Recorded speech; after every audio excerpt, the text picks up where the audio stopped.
please welcome Kelvin Takeda of the Hawaii Community Foundation.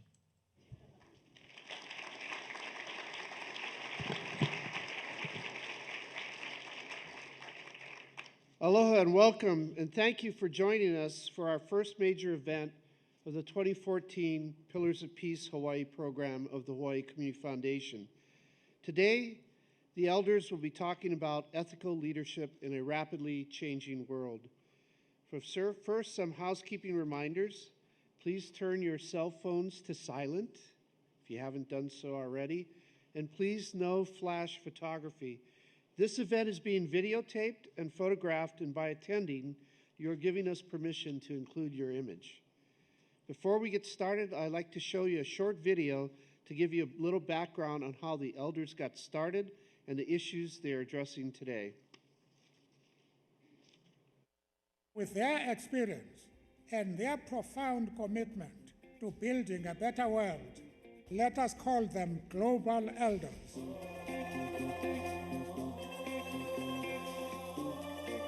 We come into a situation that's war-torn, that's shattered, and we bring hope. We have nothing to lose. We are not out to make a career, so we should be free to raise our voices and try and have an impact. I don't think anyone would ever claim that the demolition of someone's home or the confiscation of a home in which the family has lived for many generations is fair or justice or peaceful.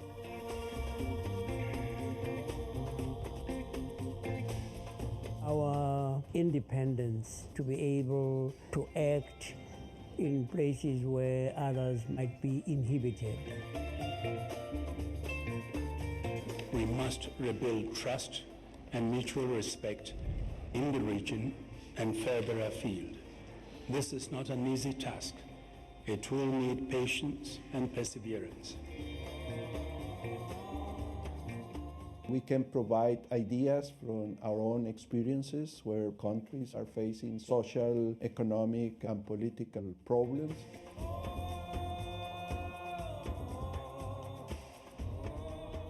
President Bashir confirmed to us that he is going to withdraw the troops from Abyei. Full stop.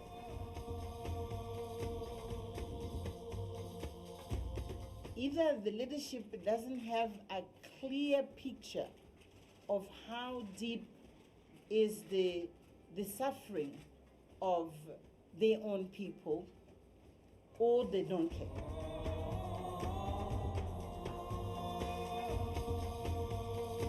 We have to encourage them to get together and start talking, because only that will prove that there is a serious search for peaceful solution. Child marriage is violence, and violence that is happening with the consent of the society. The elders group will not only speak truth to power, but make sure that what they are bringing to that truth is the reality of those who are affected. Nelson Mandela gave us one of the mandates of the elders is to amplify the voices of the voiceless. We listen to the voices of young people. They have a greater sense of the urgency of having more equity and equality in our world. Listen to others, listen to the world, listen to the problem areas, and see where is it that we as a group can make a difference.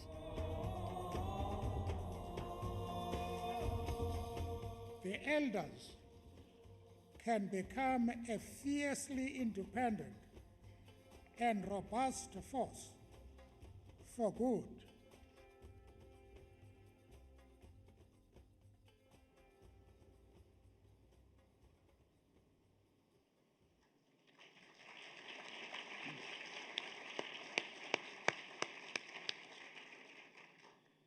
You may have noticed in the slides that they were playing earlier a quote by one of our speakers today, Archbishop Desmond Tutu.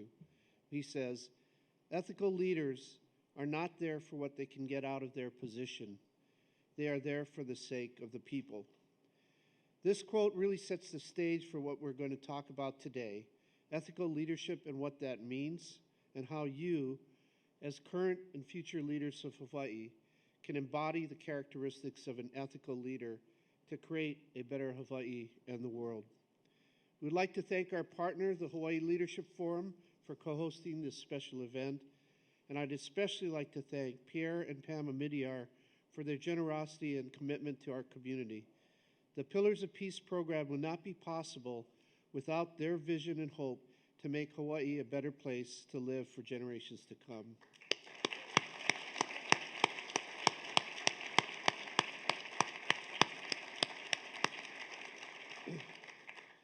Our speakers today are members of the Elders, a group of renowned global leaders brought together in 2007 by Nelson Mandela. They are independent of any government and share commitment to peace and universal human rights. The Elders believe that with brave and transformative leadership, humanity can create a future where societies are just, sustainable, peaceful, prosperous, and resilient to negative impacts. The Elders engage community leaders, students, and government representatives in meaningful dialogues with the hope of sparking change. You've probably heard of an individual member of the Elders not knowing he or she was part of that organization, such as President Jimmy Carter or Kofi Annan, the current chair of the Elders. Today, you'll have the opportunity to learn from these three amazing leaders. We'll have a discussion of the Elders moderated by Leslie Wilcox, and then we'll have a question and answer period. If you have a question for the Elders, you can submit it via, all right, you can submit it via Facebook or Twitter using hashtag Peace Hawaii. Okay, good luck with that anyway. Some of you will be able to do that. The rest of you can raise your hand, I think.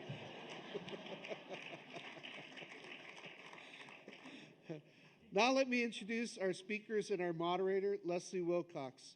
As the president and CEO of PBS Hawaii, Leslie leads the way for developing educational and quality programming, including hosting Long Story Short, where she interviews local, national, and international leaders. Previously, she worked for blank number of years, let's just say decades, in the print and broadcast news business. She knows how to ask the right question and encourage people to share information to make our community better. Gro Harlem Brundtland was the Prime Minister of Norway for over 10 years, covering 3 terms, the last ending in 1996. When she became Prime Minister in 1981 at the age of 41, she was both the youngest person and the first woman to hold the office in Norway. Prime Minister Brundtland has also been a pioneer in the environmental and sustainable development field, chairing the World Commission on Environment and Development, and a leader in public health as the Director General of the World Health Organization from 1998 to 2003. Prime Minister Brundtland has been a member of the Elders since its founding in 2007 and serves as its deputy chair. Hina Jalani is a lawyer and civil rights activist. In 1980, she established Pakistani's first all-female law firm, as well as the Women's Action Forum, a group that campaigns for women's rights. In 1986, she created Pakistan's first legal aid center and helped found the Human Rights Commission of Pakistan, now the most important national body for monitoring rights violations. Despite repeated threats, arrests, and abuse, Ms. Jalani continues to work tirelessly to mobilize civil society and promote human rights in Pakistan and worldwide. She is the newest member of the Elders.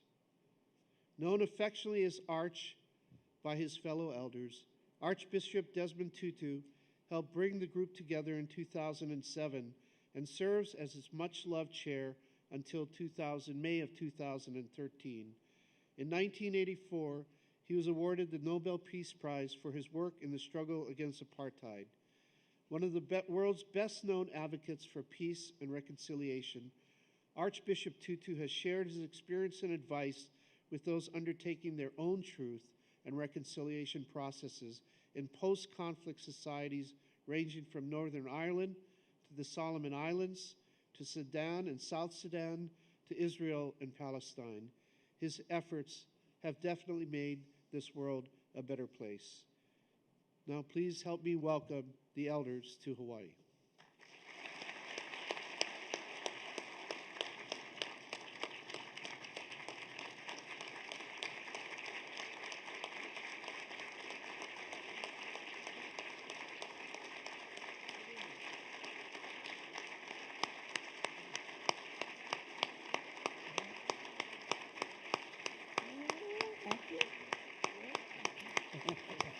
Thank you.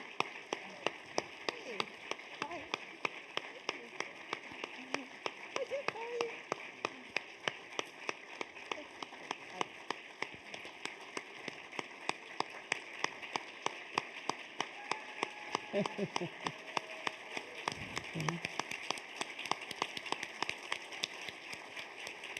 Thank you. Before we begin the discussion, I'd like to ask representatives of the Midyar Fellows Program, the Hawaii Leadership Forum, and the Hawaii Community Foundation to present our leis, which we've just done. That was Robbie Kane, who runs, is Pam, and Pierre Midyar, Dick Gushman, and Paul Kasasa. So thank you all for doing that. And we'd like to let Leslie open it up for the discussion. Thank you, Kelvin. I heard that crack about untold decades. I heard that one even though I was outside. Thank you. I thought it was better than the specific number. Well, I think you're right about that. Well, aloha kako. And welcome to each of you. We're so honored and frankly tickled to have you with us. It's wonderful to sit down with you, and this will be a conversational setting. I know this conversation may prove very beneficial to the many Hawaii business leaders who are with us today. Your recent framework is a strategic framework, and it's ethical leadership in a rapidly changing world. And as I understand it, the elders want to create a world where people live in peace, conscious of their common humanity and their shared responsibilities, and promoting ethical leadership and sound governance is vital to achieving this vision. So, with that in mind, to create your vision, what do each of you think are the top 2 attributes that a person must embody to be an ethical leader? And may we start with you, Prime Minister Brundtland? Thank you. Well, I think value-based integrity would be my first. And secondly, you need courage. The courage of your convictions and the courage to think long-term, not short-term.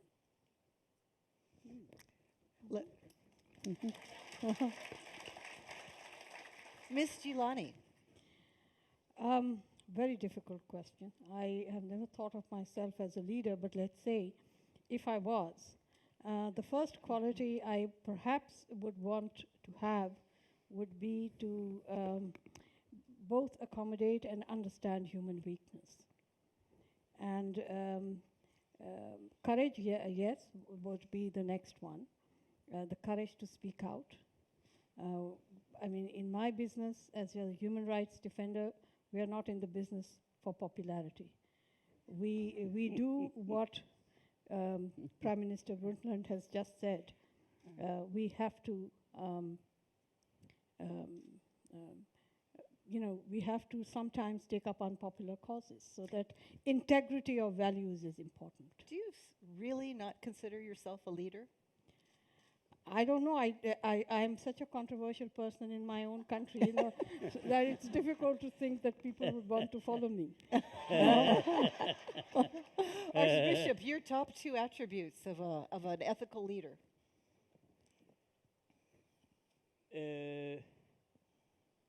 Each time I wear these things, it makes me sort of feel like Bono. You can stand and move as you answer. I think it's covered here. It's that you believe in the truth and are willing to stand up for the truth, almost as whatever the consequences. You don't choose. I mean, you don't wake up in the morning and say, now, what must I do to annoy this apartheid government? You know, it's that if you believe in the infinite worth of human beings, then when that is undermined, you can't just sit quietly. And these people have not sat quietly when they've thought that the worth of human beings has been rubbed in the dust. Thank you. For any who'd care to answer this question, of the many attributes of an ethical leader, and you've each mentioned some important ones, which has proven the most difficult for you in tough, complex, pressure-filled situations? What's the hardest one to hang on to? Patience with adversity. Patience. Does that mean sticking with it, or no? No, knowing that you have to be patient, you can't get results, in a minute. So I think that's the most difficult one to cope with, because the temptation to lose it is always there. So you're not a patient person, but you have to be. But I have to if I need to survive. You know, it's like what I mentioned this about long term, not short term. It's in a way the same thing that Hina has just said. You have to have the courage of your conviction, but the patience also to follow them, and not to think about the next coming election in the way you analyze what needs to be done. It's the results that count, not the first popularity wave that you are looking at. I don't think that many people will believe this. But for me, actually, what was difficult was the fact that I'm actually shy. Okay, we don't believe it. You see? I don't. Nobody believes you. They don't believe me. That I'm not by nature abrasive. No. But in the situation at home, when most of our leaders were either in jail or in exile, I became a leader by default. And I did things that were not natural to me. I like to be liked.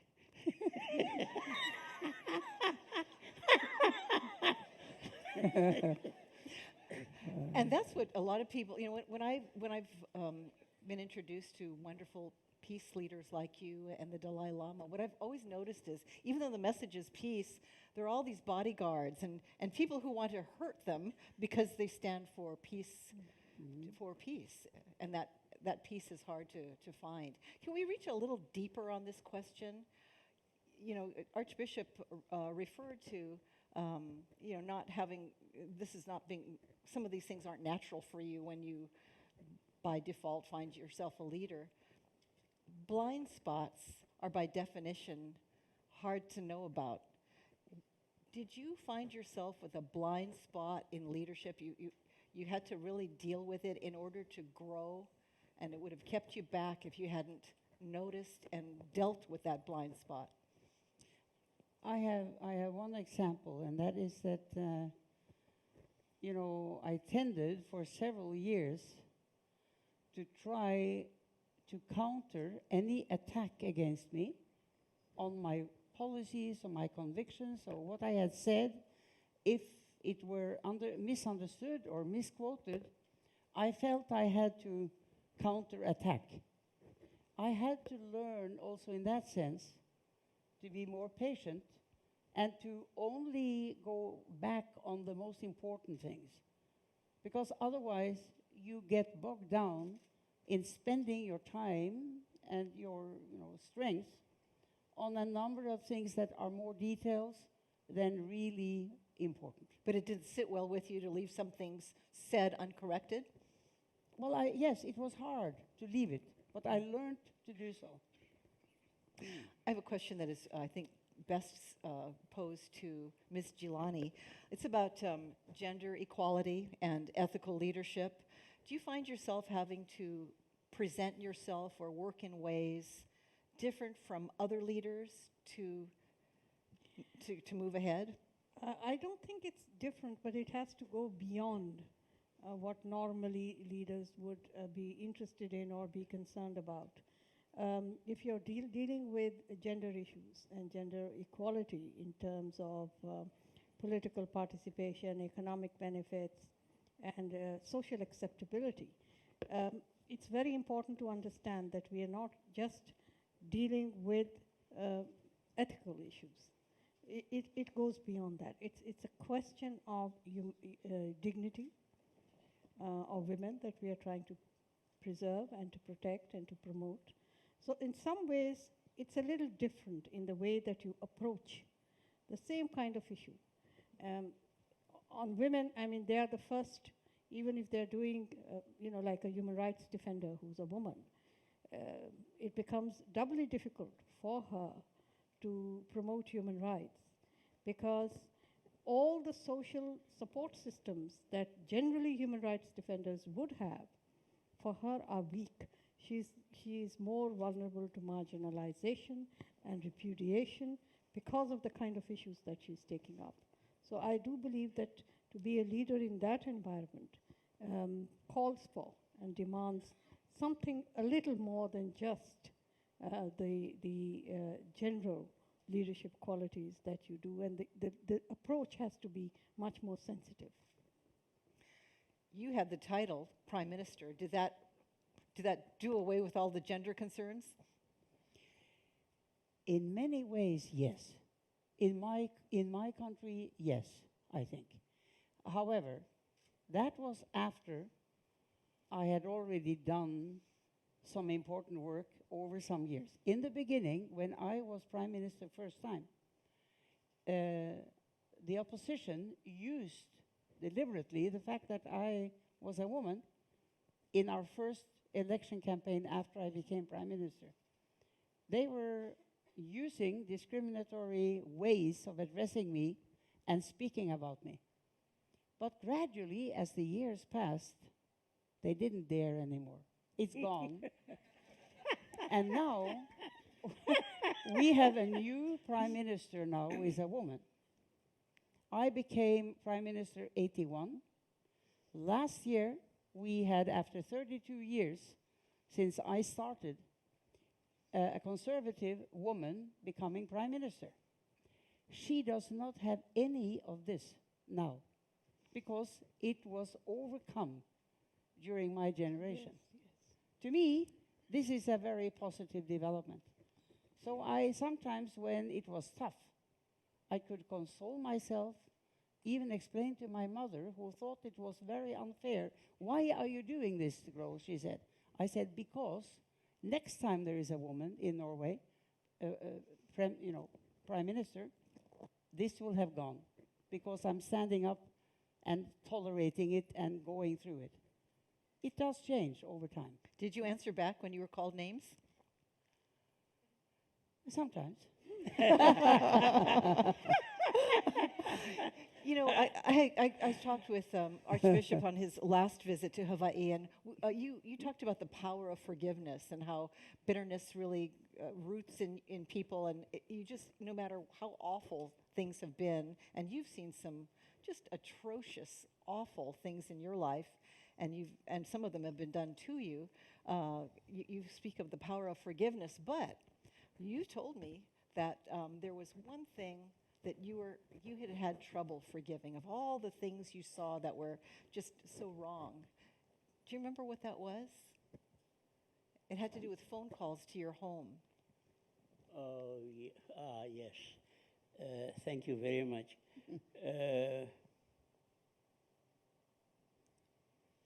I found it almost unforgivable when someone was telephoning us at home in Soweto, wanting to speak to me, obviously.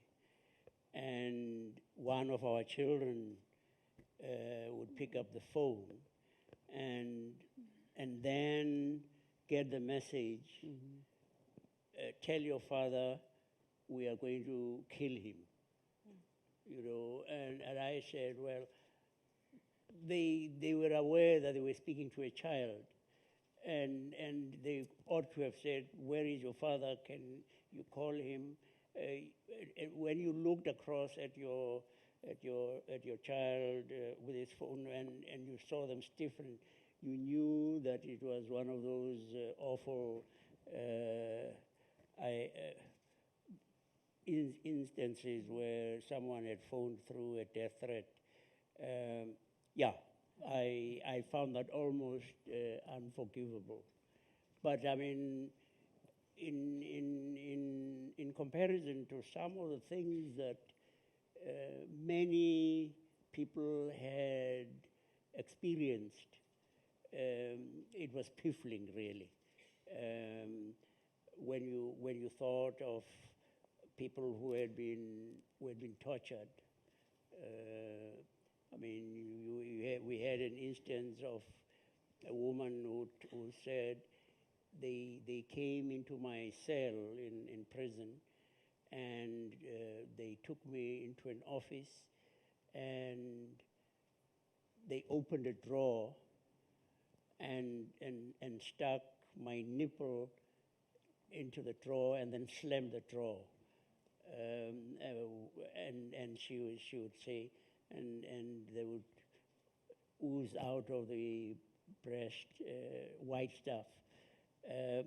And having experienced that, you would have thought that someone would say, I want to find that person and strangle them. But many, many times, I mean, you were really humbled by the incredible generosity of spirit of people. They are, I mean, we sometimes, I mean, yeah, make God smile. I mean, there are far too many things that make God cry.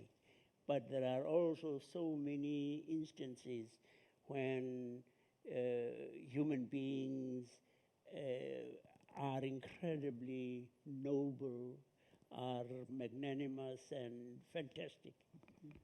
You know, I'd like to think that most of us in the room, when we saw injustice, would stand up and take a stance.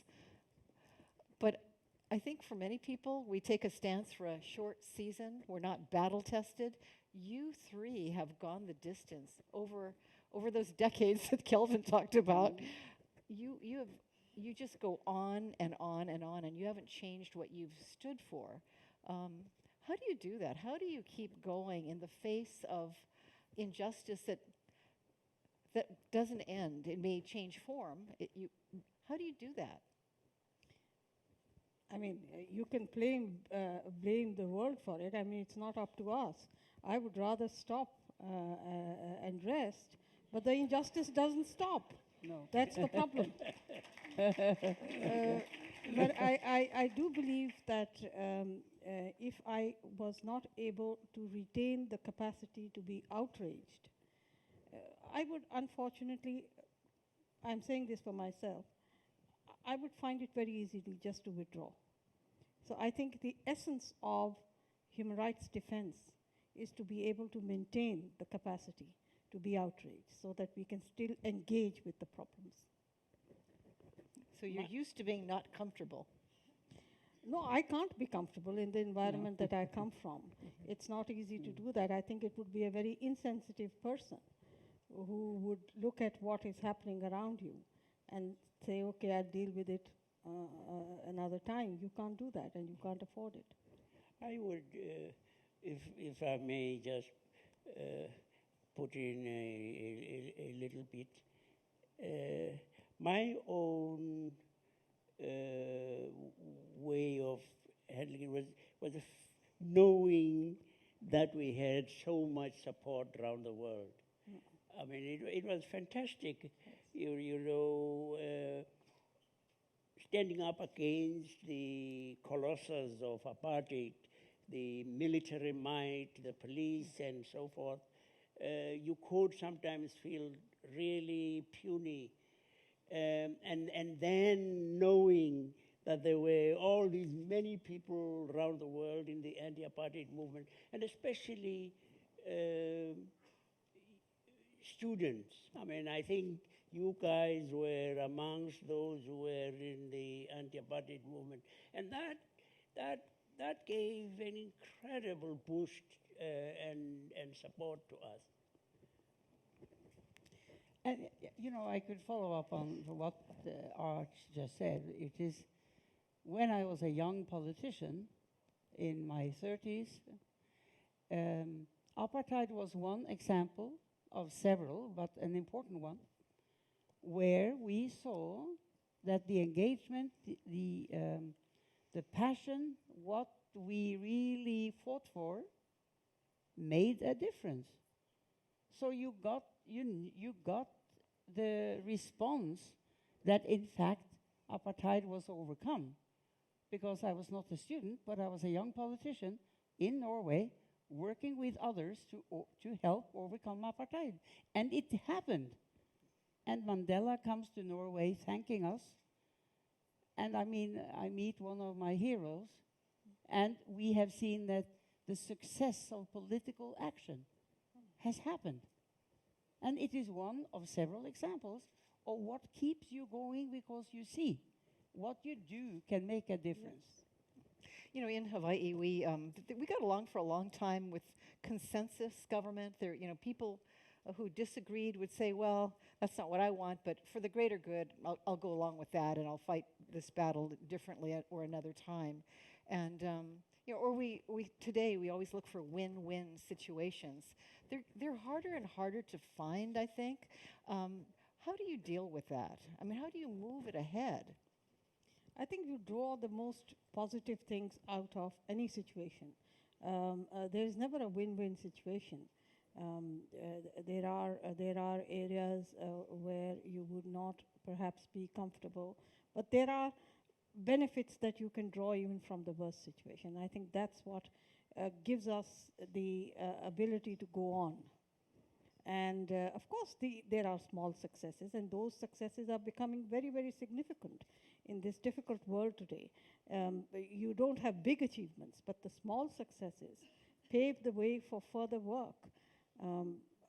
Also, I think it's important to understand, I don't know about others, but in the context in which I work, there's no utopia.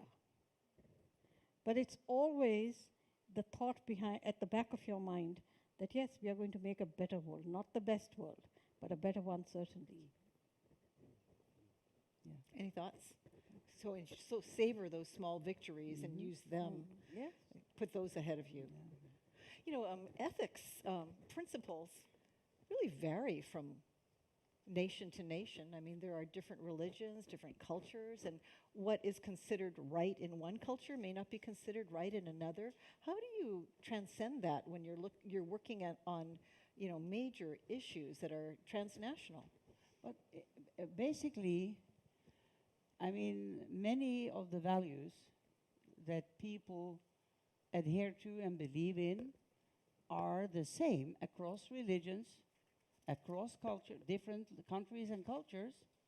And the Human Rights Declaration is a common belief in the right of each human being and the dignity of each human being. So to me, values are more international and generalized than what your question. What about in Ms. Giuliani's I'll tell you something. I totally agree with what Prime Minister Brundtland has said. I think values are universal. And the only difference is how far does one culture accept something, and that degree of acceptability perhaps is the problem, or the only difference. I'll tell you another thing, that when you speak about my culture, we in the Asian region, by we I mean the human rights community, has been engaged in putting at rest this myth of cultural specificity in the context of human rights, or any kind of Asian values or South Asian values. These are just justifications that oppressors have used to justify the actions of violating human rights and not respecting people's freedom, people's right to dignity, etc. So I think this is something we want to overcome. We did feel and do repeatedly feel at different stages that we have overcome them, but this is again a very resilient tactic that survives all our attempts and emerges again and again. So you're always framing this around common values. And there are enough because you defined the issue as human rights. I mean, I would have as it were, the specificity of the biblical doctrine of human beings. That a human being is created in the image of God. Which means, it's an incredibly revolutionary view that each human being is a stand-in for God. Each human being is God's viceroy. And so to do something wrong to that person is not just wrong. It is blasphemous, because it is like spitting in the face of God, because this person, whatever their material circumstances, this person is someone of infinite worth. And that is what drove many of us in the churches, and not just in the churches. I would say the religious community, which made many of us say, in fact, there is no political manifesto that is more radical, more revolutionary than the kind of thing that one gets from the scriptures. And that is what inspired so many of us in the religious community, because when we stood up against apartheid, it wasn't just the Christians. It was when we marched, you would be walking arm in arm with a Muslim imam. You had a Jewish rabbi on this side, and it was a fantastic thing, and part of, as it were, the sadness of having achieved is that level of cooperation is no longer quite at that same pitch. Prime Minister, you go into different nations and you work for ethical values in those nations. Our business community is looking for, I think, some direction on how do you do that in business. There are a lot of it's a tough area to navigate. Can you translate what you do to, say, the local business world?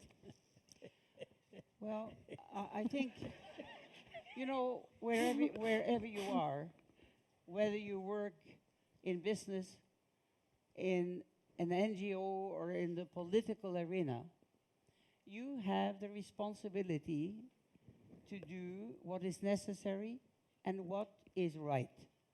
So the business leader has as much a responsibility as a political leader has, in my opinion. They have influence, they have challenges, they have to base their decisions, again, on long-term thinking, not about the profit they have the next day or the next half year. They have to think about the way what they do will affect human societies. And so when you talk, for instance, about sustainable development or climate change, there's no way for the world to deal with that unless the business community, the NGO community, and the political leadership all together do what's right. Can I just say No, it's not answer. I mean, they're so bright. I mean, it's almost as if you gave them a preview of the questions. I mean,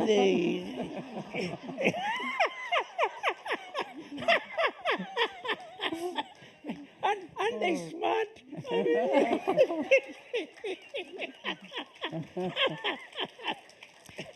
My wife said she showed me a bumper a sticker in a car which said, any woman who wants to be equal to a man has no ambition.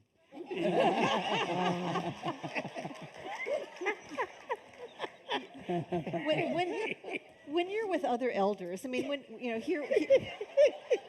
here we are trying to plumb your brains and glom onto your wisdom, and many of these questions I'm sure you get wherever you go. What do you talk about when you're together? Really? You don't want to know.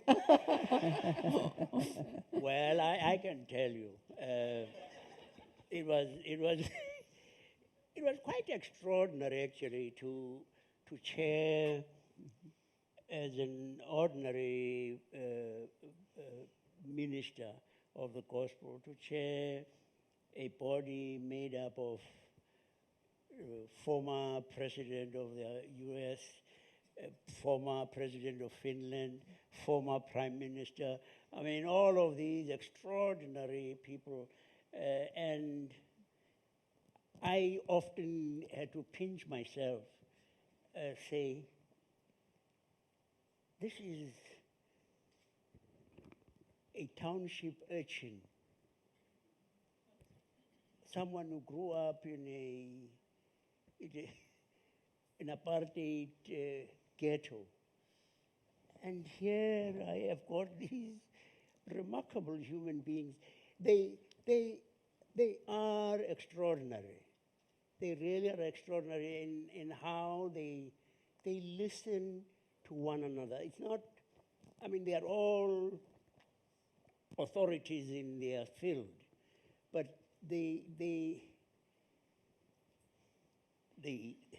gave each other an opportunity to speak, to listen.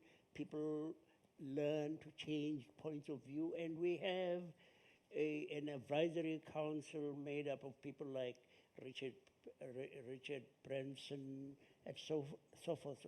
People who are very, very smart, and I had to pinch myself. I say, "No, hey, hello. This is you." What's a piece of wisdom you've heard from another elder that hasn't made it out onto a program?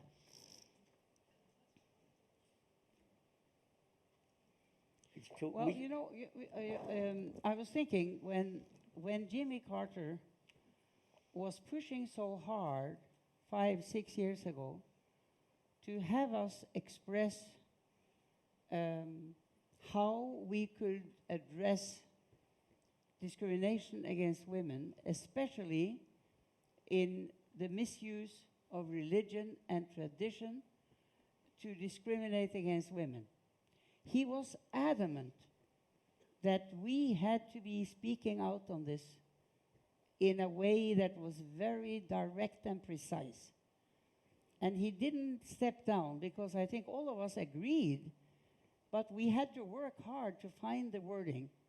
And I remember that this man, who is now 90, by the way, this year, he had the strength of his opinion. He did not step down when we thought that he had been speaking enough about this. He didn't step down, and I'm so impressed. So it didn't, of course, didn't change my mind, but I realized the importance of a man, because when a man speaks out against discrimination against women, it has a much stronger impact than when Hina or I or Mary Robinson do the same. Mm-hmm. So we decided then to put on our website a statement that kind of summed up the broad discussions we had about how this plays out across the world. And it was his determination that steered all of us to do this. Interesting. May I ask, does each of you have a role model, a particular role model that helped you grow along the way, either early on or as you faced tough times? I've had several. I've drawn inspiration from many people, and one of them is sitting right next to me. And some of the things that I now think, you don't even know this. This is before he became an elder. Yeah. And it was a long time ago when we were working on the text of the Rome Statute. And this whole question of amnesty was kind of mixed up with this new thing that South Africa had come up with, truth and reconciliation. And he sat a few of us down and explained, and I've never forgotten that. I can't go into the details now. But that was not something that was time specific or situation specific. For me, his words have become so broad in the kind of context it has. And everywhere I use that as an example. First, of course, to sometimes explain things to myself, and then to others. So this is the kind of inspiration you draw from people. There are, of course, many in my own country who have struggled for different reasons. Some of them are not very famous, but who I knew. Lawyers, politicians. But I don't think that I can say that there was one person that I wanted to follow. There were so many things about so many different people that were inspiring.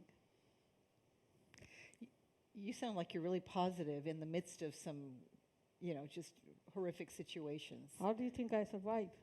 And I know the gentleman next to you laughs sometimes when things get dire, and you say sometimes that's the only thing to do. Yes, I have very, very many role models. But I think the primary one was my mother, who was not educated, but she had an extraordinary capacity for standing up for one who was having the worst of an argument.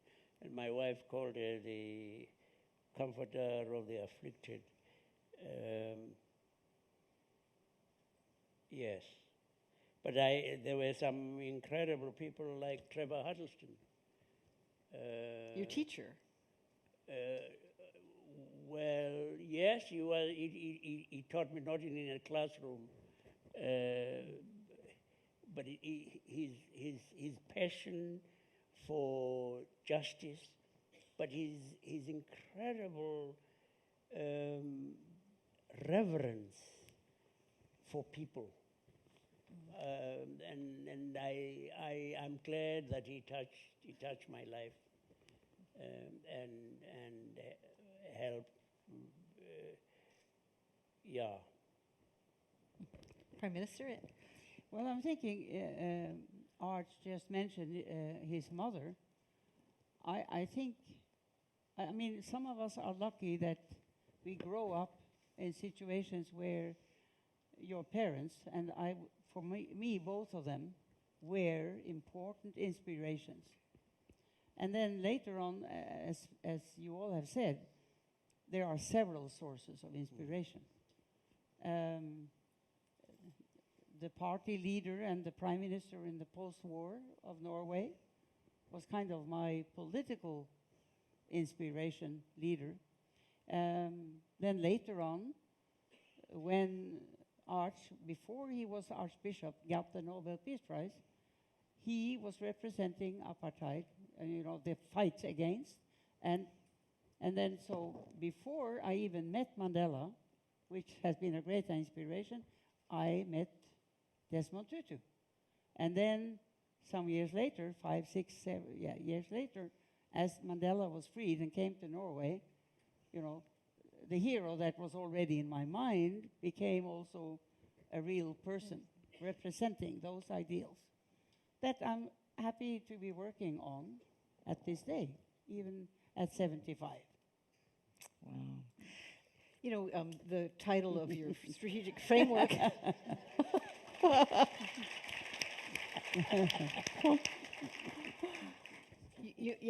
In the title of this event, rapidly changing world, and of course, in a rapidly changing world, flexibility is very prized. You have to react and get out ahead. But flexibility doesn't work really well with values and ethics. You know, things can get slippery if you get real flexible there. How do you deal with that? I think we have learned to deal with it. We know that sometimes it's absolutely important to even engage with bad governments or whatever. But there have to be the non-negotiable red lines. And you can be flexible only to a certain extent, but you cannot compromise on principles. You know, at least the human rights people are not maximalists like most people think. We can accept the minimum as long as the minimum gives us the space to move forward. The minimum that doesn't mean anything for the future is not acceptable. Have you ever had a trouble, Prime Minister, with that line? What line is it that you should not cross? No, I think I always felt it intuitively, you know. And that's the same that Hina is saying. At certain points, there is no place for compromise or stepping over a line of principle. Okay, you guys are agreeing way too much. You can't agree on all these things. Archbishop, what do you disagree on? Where are the fault lines among the human rights leaders? Well, I think, I mean, you'd get people saying the priority that you give to certain things may be different. I was surprised at the level of almost unanimity. Nobody, I mean, if you speak about human rights, there's only one kind of human rights, you know, and that is what you wanted to do. Wanting to promote humaneness, you know, we agreed about it. Frequently, the disagreements were what priority do you give to which of these issues in which we are interested. I mean, maybe people don't know that we were dealing also with things like child marriage, you know, and help to set up an organization called Girls Not Brides, which has been doing fantastic work, and that we've also been involved in trying to help in the reunification of Cyprus. I mean, we probably don't get any particular headlines about that. Yeah, and I mean, we've got to realize resources are limited, and yes, you can't do everything, but you do want to make a difference. You do want to be able to wipe the tear from God's eyes. You want God to smile. Because God, I've often said, I'm so glad I'm not God. Because can you imagine what it must be like looking at Gaza, looking at Syria, looking at Ukraine? And God says, when are they going to get it?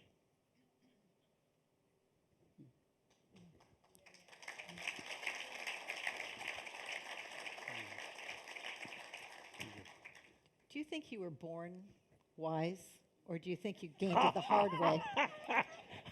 My wife was dead. It was what? Wise? No. No, but I mean, you gain experience. The association with wonderful people. Yes, and I mean, we did have role models as well.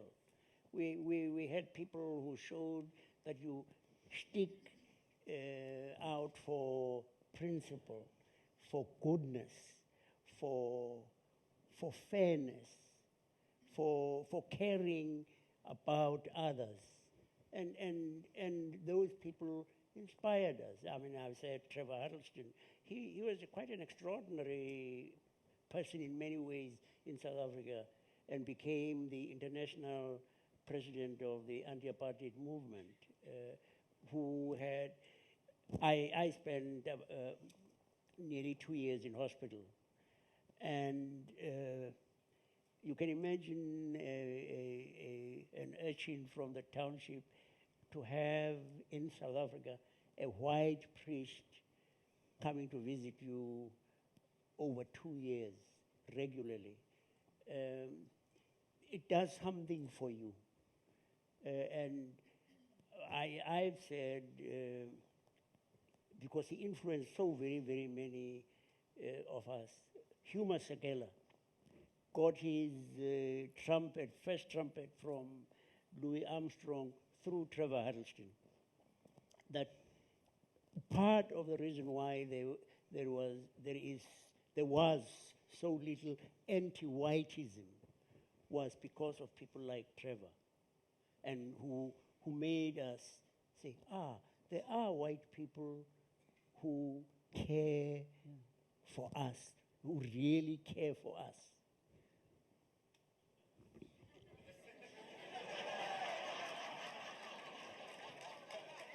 You have that effect. Let there be light.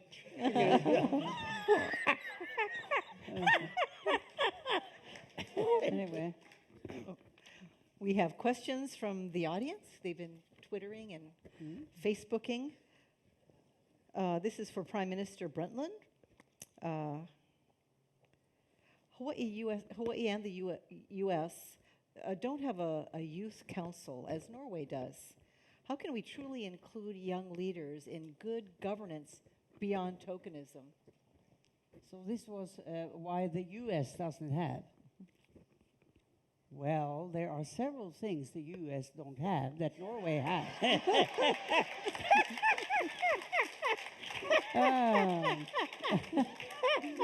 You know, there is a lot to learn from the Nordic countries, I think, not only Norway. And the Youth Council is one of many examples of institutions, ways of trying to inspire collaboration in society and between generations that really works. You know, it works. And so there are several ideas that can be inspirational to the U.S., including that so far, and the U.S. has been, you know, having so many climate deniers. Even in the election process, you have people standing for senators and congressmen who are, you know, refuting the science with regard to climate. And what about the young generation? They shouldn't be listening to such people, to such politicians. You know, there's a lot that young people in the U.S. can do, of course, including in Hawaii. And that's this.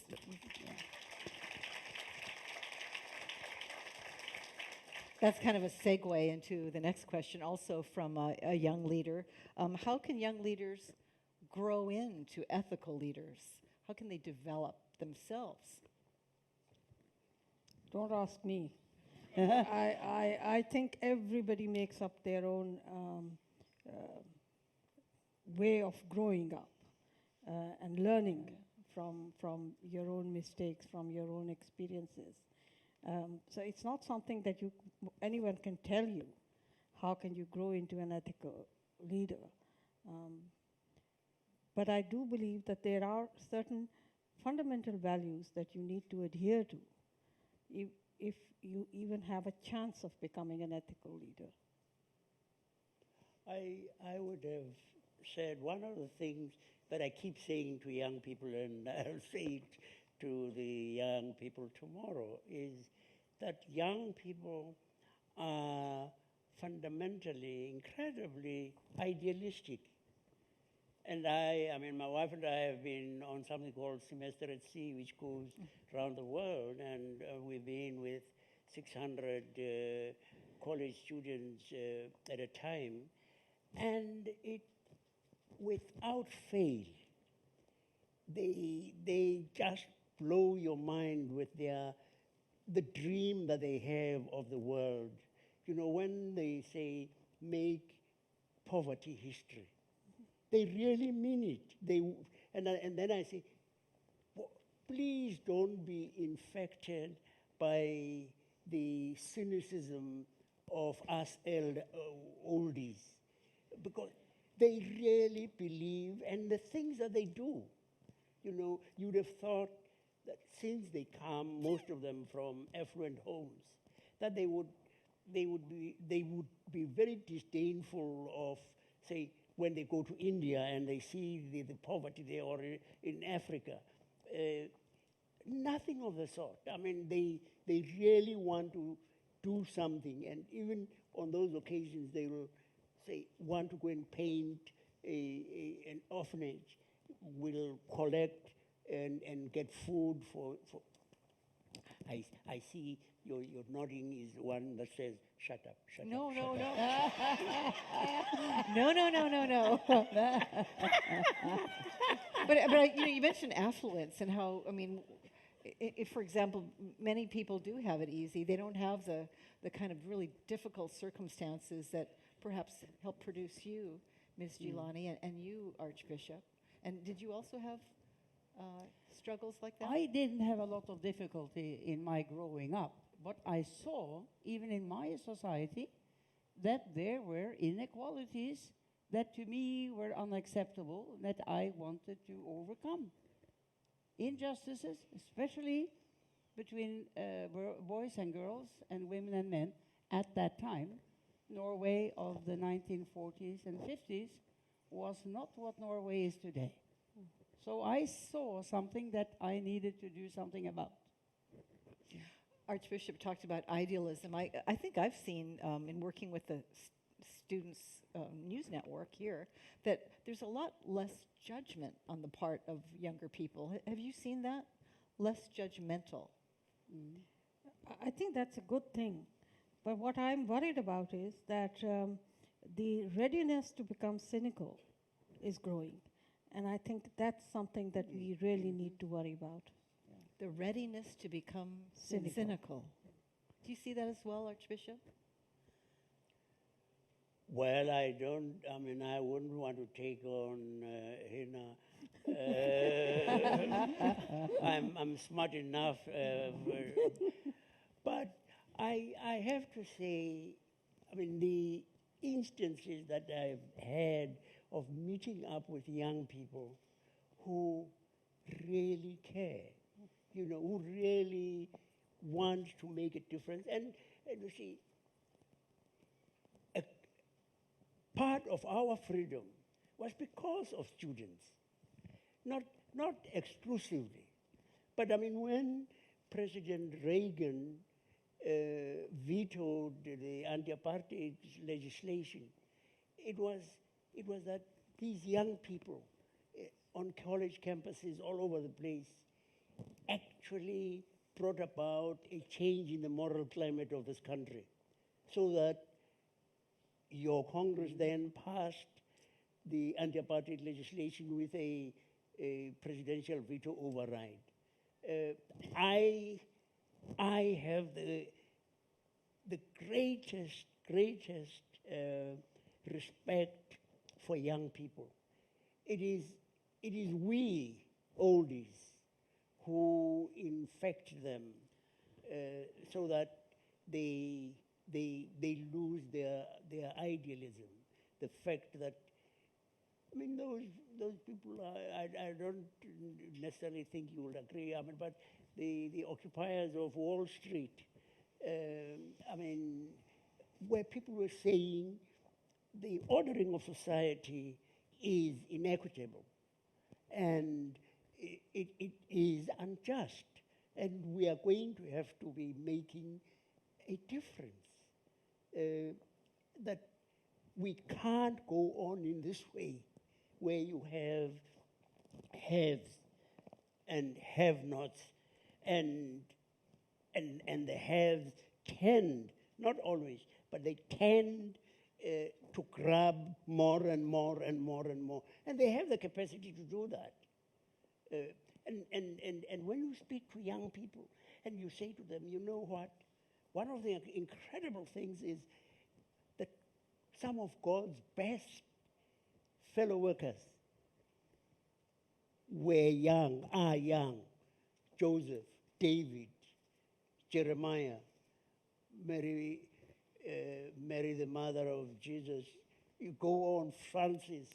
It's fantastic. I mean, as this awful oldie, take off my hat to them. I doff my hat to young people. Prime Minister, were you going to jump in there? No, I was thinking about what Hina was saying, and I think there is an increased tendency towards cynicism in a certain way, and I believe it is linked. Even young people, can get poisoned, infected by that virus, which is linked to more focus on individualism, on ambitions on an individual level, on the importance of money and getting rich or earning money has a greater attention in many young people's, even in many young people's minds now than what was the case a generation ago. And it's not only beneficial. The collective, the needs of society are not only taken care of by individuals thinking more of their own career and their own earning of money. There is something that has happened over the last 25 years which leads in a direction that makes me a little scared. What it means is we have to continue talking about what really counts and how we are dependent on each other in this world. We are all individuals, but we all belong to a large society of people who have many common responsibilities. So you're still speaking out, as you mentioned, at age 75, and you are the elders. Given that, I think we have some members of the audience who are concerned about you. They say, with a lifetime of service to others, what do you do to restore yourself? You're still serving, you're still traveling, putting on some hard miles. What do you do to restore yourself so that you can continue to serve? Come on. Ladies. I am not doing sufficient exercise.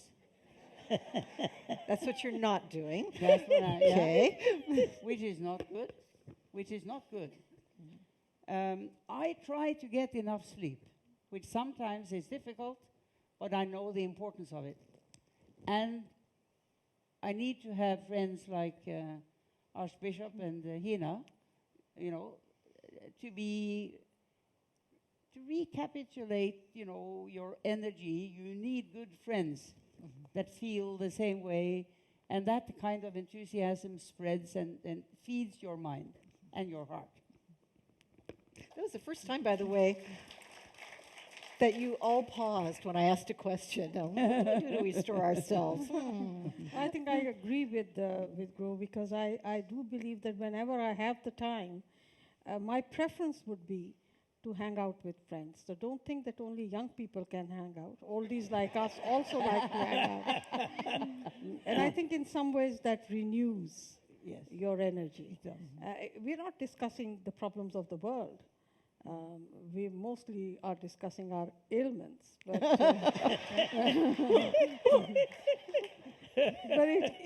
it gives that feeling. Oh. I think you laugh to restore yourself, Archbishop. Yeah?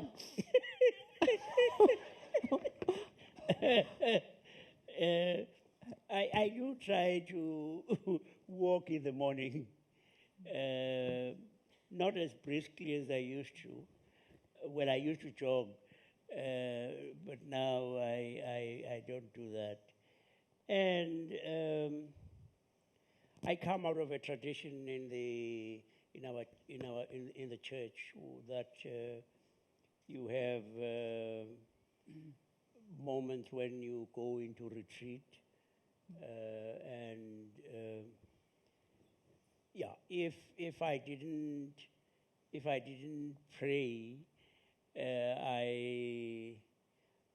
I would not survive, and that sounds very individualized, but part of the glory of belonging to the church is knowing that you are upheld. How did it come about that I could give such a smart answer? It's not entirely individual. There's that old lady in the village who happened to be praying and saying, God, help Archbishop Tutu. And Archbishop Tutu thinks he is smart. And then he's going to discover it was because that fantastic lady in a remote village prayed for him. And so I'm glad I belong in that fellowship, and that I can't take credit. Well, I mean, thank you. But the truth of the matter is, I owe who I am to all of those fantastic people. I have to tell a secret, if I may, and it's about you. After the news I'm looking for my lawyer. After the elders held a news conference, then you were ushered into the green room. And I was in the green room as well, and I had put my purse behind a screen, and I went to find it, and guess who was there praying? Mm-hmm. No, you shouldn't have told. So restorative. We want to get to this question. This is a change of pace here. How can we overcome unethical treatment of indigenous peoples as second-class citizens in the 21st century, even in Hawaii? Even here. Even in Hawaii.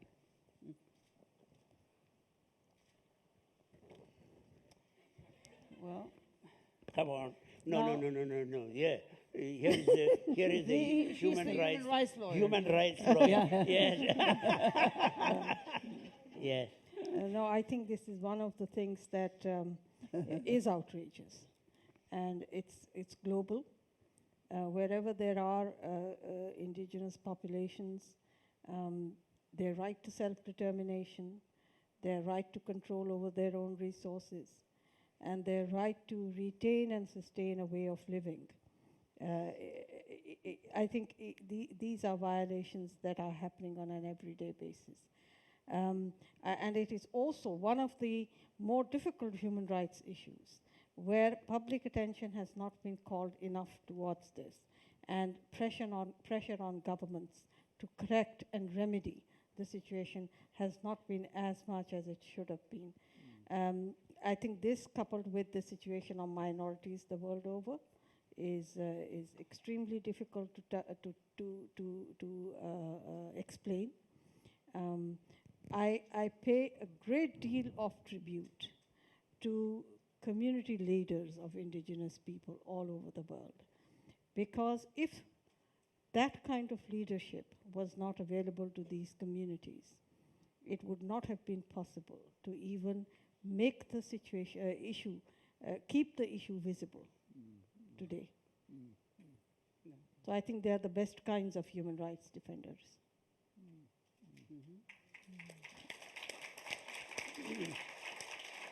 You know, as I listen to you, you really are big vision people. You know about the hardships and the atrocities and the just horrific things. You've seen a lot, and they've come to your home too.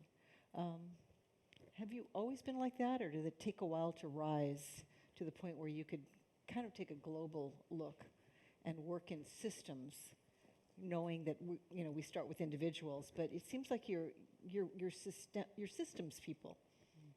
Yes, I think you do start with the individuals, but then you understand very soon that it's not about the individual. The individual benefits from systems. So you have to kind of visualize systems where individuals and human beings will be served best.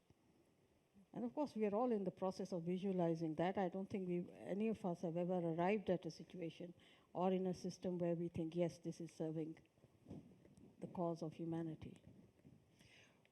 Archbishop, you mentioned priorities within the human rights field. What are the priorities among the elders at this time, or do you agree? Well, I am an honorary elder. You're ducking this question. Yes, and I do not attend their meetings. Gro is the deputy chair, and she would be able to answer your question.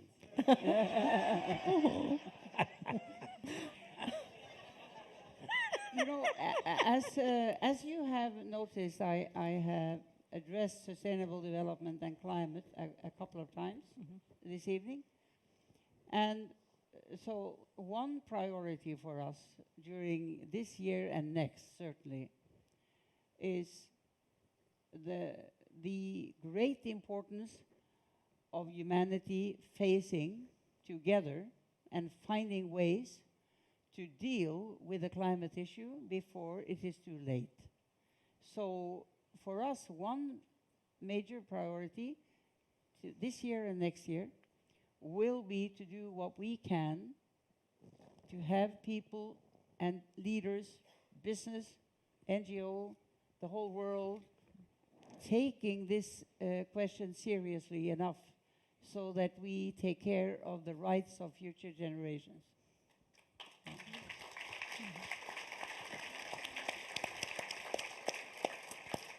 We have time for one last question.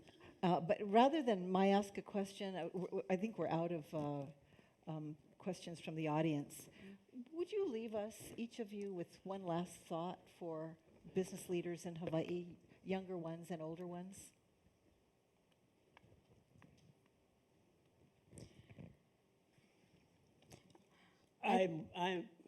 Oh, sorry. No, you go on. I count on every human being, young or old, wherever you are, to think about what your contribution may be to the issues of the world and to the issues of your local community. It is facing that question and asking yourself what you can do based on your experience, where you are, and the opportunities that you have. Because we all have a chance to make a difference.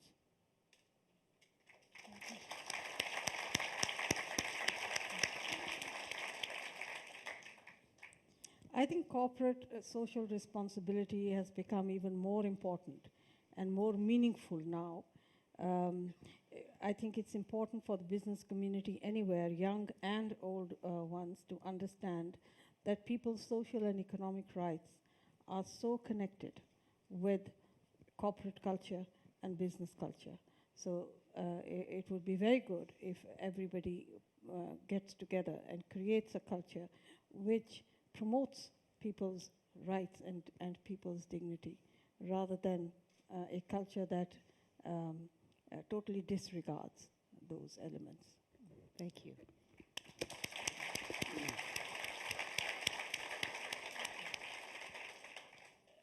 I have already said, I mean, the thing that I would say to young people is go on dreaming. Go on dreaming of a world where war is no more. Go on dreaming of a world, yes, where poverty is history. We've got the capacity. Just think of how much we spend on arms. And then children die over there because they don't have clean water. What the heck has happened to us that we can't realize? That we are going to swim or drown together. And we jolly well ought to wake up.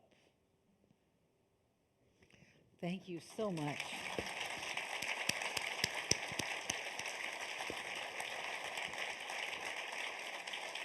Yeah. On behalf of those clapping and on behalf of Pillars of Peace Hawaii, thank you so much for sharing with us. Thank you. Well, thank you.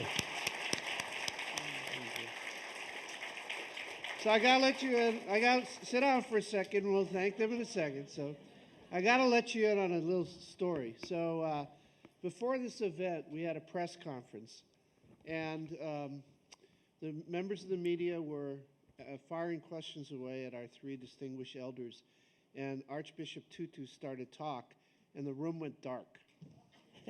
And then he started talking in here, and the room went dark. So I don't know whether you have a certain pipeline to the utility or to God, but somehow he has very theatrical effects that we all want to know. I wanted to ask Leslie Ann Knight and Jennifer Woodside. Leslie Ann is the CEO of the Elders, and Jennifer Woodside is the communications director, whether that's something they see a lot. But we're really happy that you were able to join us as well here in Hawaii. And I really want to thank Leslie Wilcox. If you want to know why she's so good at what she does, you just saw a perfect example of that. Thank you.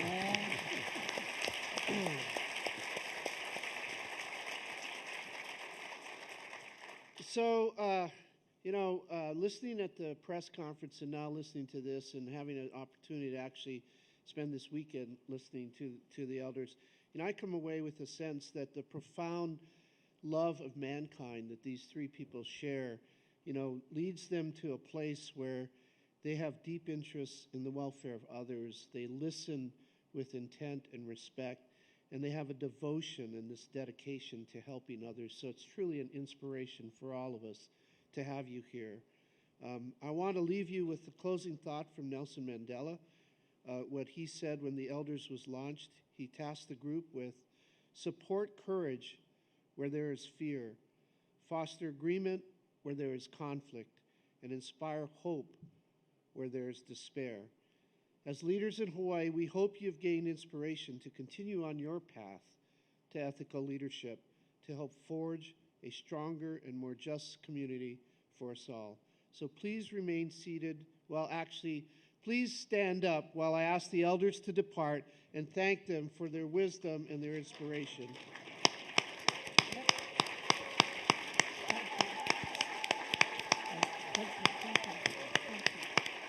Thank you.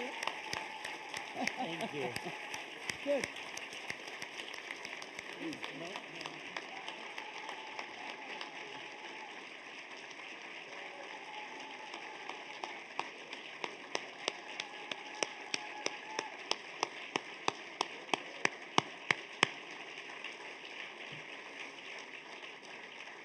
So thanks for your patience. Thanks for joining us. Have a wonderful evening.